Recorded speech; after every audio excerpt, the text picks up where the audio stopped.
Well, I'm joined now by Head of Courts and Horticulture at the All England Lawn Tennis and Croquet Club, Neil Stubley. Neil, thanks for taking time out in what is, I'm sure, an extremely busy time for you. We're, a few weeks away now from the tournament, the championships?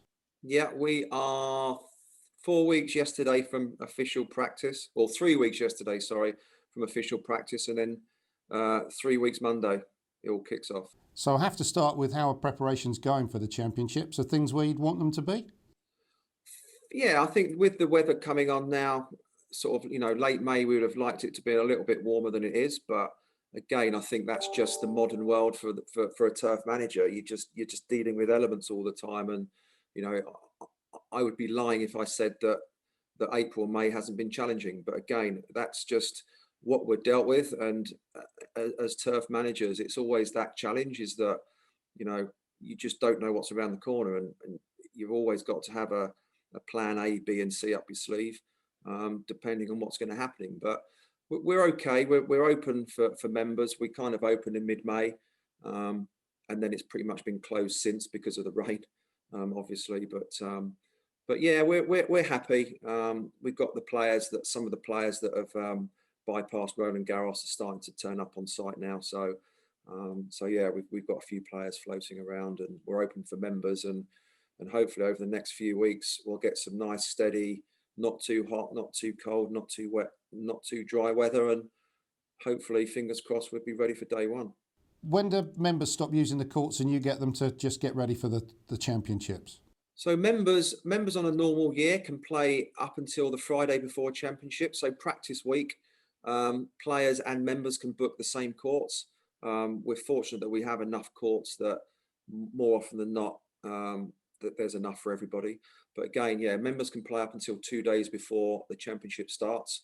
And then we have to have courts ready for members 48 hours after the last ball is struck from the championship. So by sort of Tuesday, we're looking to put courts back in for members. So, on that finals day, it's not like a big sigh, that's it, we can all go and curl up for a few days now. It's really all hands to the pump again, is it? Absolutely, yeah. Come Monday morning, the whole team are back in on Monday morning, and we're then kind of stripping out all the bits, the non-essential stuff that we don't need for the championships and that we just need for the membership play. And then by sort of 2 o'clock Tuesday afternoon, we're back open again for members. It's been what we might call an interesting year, Neil. And I'm sure that's had impacts on staffing and things like that for you. But in terms of what you're doing to the turf, has it been exactly the same process this year? Yeah, I think we're quite fortunate that apart from the, making sure that we sort of follow sort of government protocols when we're indoors in rest areas, and making sure that, staff are social distancing and getting their 2 COVID tests a week and everything else. I think we're one of those fortunate industries that most of our work's done outside. So we're kind of ticking a lot of boxes. All of our courts are nicely spread out. When you're out mowing and you're doing various courts, you're kind of not near anyone. So that sort of process has actually been fine, and it's been okay. I think it's just, a lot of the time, it's just re-educating yourself. You get into a pattern of doing certain things in life, whether it's at work or at home, that you just have to keep stopping, checking, making sure you're doing the right thing. But to be fair, we stayed, all the staff stayed in throughout the lockdowns, all 3 of them, because we at some point we thought we still had a championships last year, and then once we knew that we didn't, we still then realised that at some point when the world starts to open again, we'll have our members back. So we still had a fairly good busy summer with members, even though we didn't have a championships. And again, renovation, that window never changed. The processes that we do never changed. And we're kind of in that full flow ready for this year's championships. So can you just give me a little bit about what the processes are that you go through in preparation throughout the year? Yeah, so if we probably start from about now, this time of year, we're always looking around about a month out from championships, how the courts look.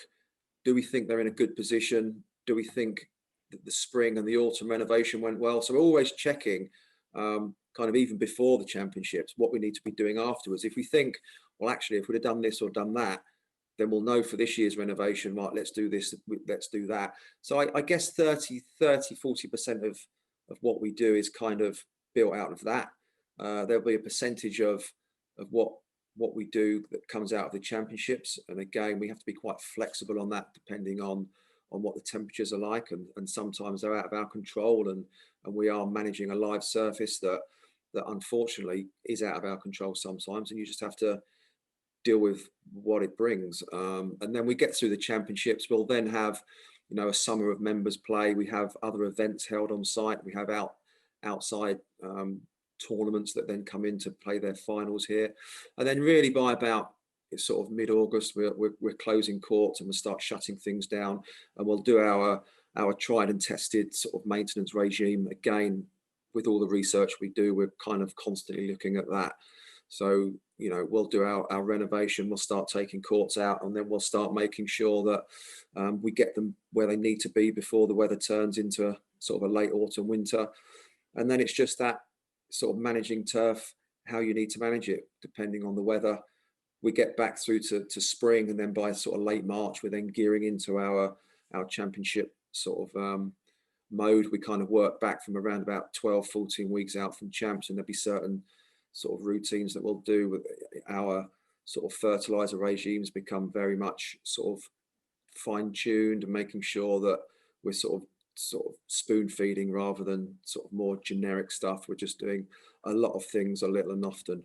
And then again, it's just riding the bumps with the weather and making sure that plan A kind of stays on track for as long as it can. And you've followed in some pretty legendary footsteps there, a Hall of Famer from the GMA, Eddie Seawood. How do you think the role has changed since Eddie's day? And what implementations have you made that may be a bit different to what you inherited in terms of processes? I think when Eddie started his tenureship in the early 90s to when he kind of handed over to me for the Olympics, I think Eddie probably went through a huge sort of swing change from he probably came here on the back end of a serve and volley era, and then had to steer the playing surfaces through the modern generation of how players are. So I think every generation has their challenges, and I think every generation thinks that they've got it more difficult than the generation before. I think it's just natural progression.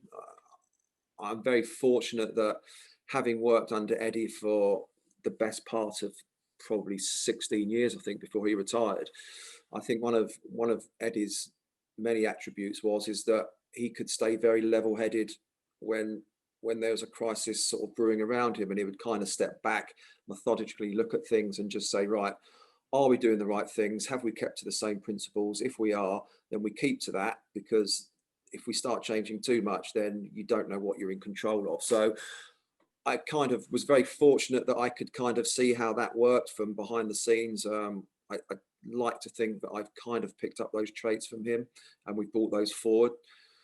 We have kind of probably in the last 10 years kind of seen quite a big step change probably in the tennis world. We've seen the 3-week gap between us and Roland Garros, which has allowed players more time to prepare for the championships, which has allowed more grass court venues to sort of start for sort of pre-Wimbledon events, not only sort of nationally but internationally as well. So we now hold three overseas licenses in Mallorca, Bad Homburg in Frankfurt, and Berlin. So we actually are the tournament holders for those, the All England Club. So we kind of liaise and oversee those tournaments as on an agronomy platform, as well as the championships here. I think when I took over from Eddie, we had, I think, 24 staff.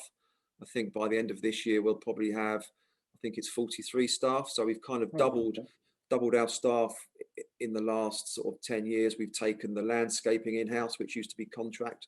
So we now have 8 full-time gardeners and a head gardener.